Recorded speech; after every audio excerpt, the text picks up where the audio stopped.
Alors aujourd'hui, ce n'est pas un coup de cœur qu'on va vous présenter, mais deux. Pourquoi deux? Tout simplement parce qu'on avait envie. Déjà parce qu'on a besoin de s'évader un petit peu. Et je dois avouer que les deux nous ont plu pour des raisons diverses, je vais vous expliquer. Mais en tout cas, on avait envie juste de vous envoyer en balade. De vous emmener dans nos bagages avec ces deux albums qui vont nous emmener dans le temps, qui vont nous emmener aussi tout simplement en mer. Alors, prenez votre petit médicament contre le mal de mer parce que je vous préviens, il va y avoir de la houle. Donc deux, je disais. Deux à un siècle quasi d'écart. On a d'un côté Le voyage du commandeur Hanson aux éditions Futuropolis. Et de l'autre, nous avons Peter Dillon aux éditions Glénat.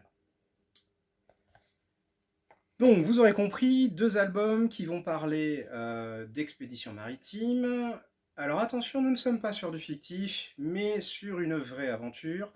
Une aventure qui a laissé pas mal de traces, qui a fait envie à beaucoup de monde, à beaucoup de marins, mais surtout qui a révélé pas mal de choses. Alors, presque un siècle entre les deux.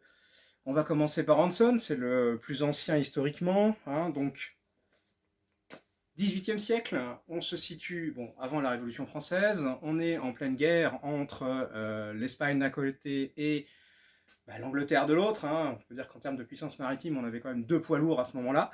Et on va suivre en fait tout simplement l'histoire de ce fameux commandeur Hanson. Alors qui était-il? Un homme à qui on avait confié une mission, et pas des moindres, harceler les Espagnols.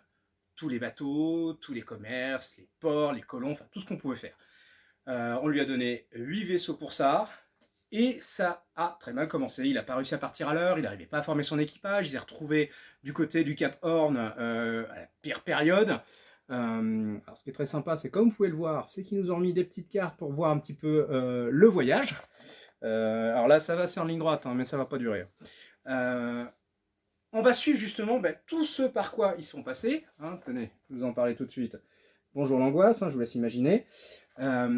Voir aussi tout ce qu'ils ont découvert, voir ce voyage qui au final, au-delà du côté guerrier et belliqueux, mais en fait ils ont découvert plein de choses, ils ont été à l'aventure au niveau de la mer, ils ont fait des découvertes aussi au niveau des gens, ils ont vécu en plus, forcément, amateurs de bataille navale, bonjour, vous allez forcément voir un petit peu différentes choses comme une capture du fameux galion d'or. Va y avoir plein de choses comme ça dedans qui vont vous expliquer en fait toute la légende qui tourne autour de la marine. Puis un homme au final qui ne s'attendait pas à avoir un destin aussi grand puisque c'était une mission qui devait être courte, qui a duré 4 ans. Bonjour. Alors Peter Dillon, lui, par contre, ça va être totalement autre chose. Un siècle plus tard, on va suivre l'histoire d'un homme en fait, qui a fait une découverte qui a été réellement entérinée scientifiquement, je crois, il y a quelques années. Parmi les expéditions parues, il y a la fameuse expédition de la Pérouse. Cette expédition qu'on a complètement oubliée parce qu'il y a eu la Révolution française. Et un jour, on s'est dit, mais ils sont où? La boussole, l'astrolabe, que sont devenus ces deux navires? Eh bien, c'est tout ce sur quoi va se pencher Peter Dillon. Bien sûr, tout le monde se doutait que ce navire avait fait naufrage, mais personne n'avait la moindre idée de où, de comment, de qu'est-ce qui s'était passé. Eh bien, c'est tout le mystère sur lequel Peter Dillon va se pencher. Il va se pencher, mais en allant directement sur place. Il a décidé de partir à la recherche de ces deux navires d'exploration. En explorant en fait les pistes, ce qui aurait pu arriver, où est-ce que potentiellement ils ont fait naufrage. Et c'est à lui que l'on doit notamment la découverte de ce qui va devenir l'île de Vanikoro, cette fameuse île où justement serait échouée la boussole et l'astrolabe.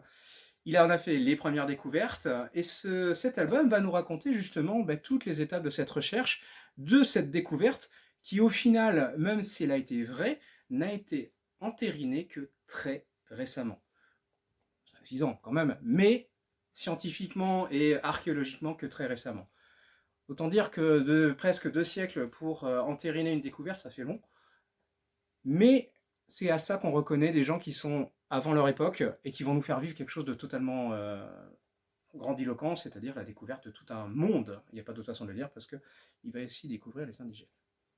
Donc ces deux-là vont vous dépayser, vont vous emmener ailleurs, vous changer d'air, vous apprendre, hein, comme on aime bien le faire habituellement, vous divertir, et vous faire passer un bon moment, parce que ça va faire du bien de prendre un petit peu d'embrun en ce moment, hein. Donc comme d'habitude, je vous souhaite une bonne lecture, et puis comme d'habitude, à très bientôt.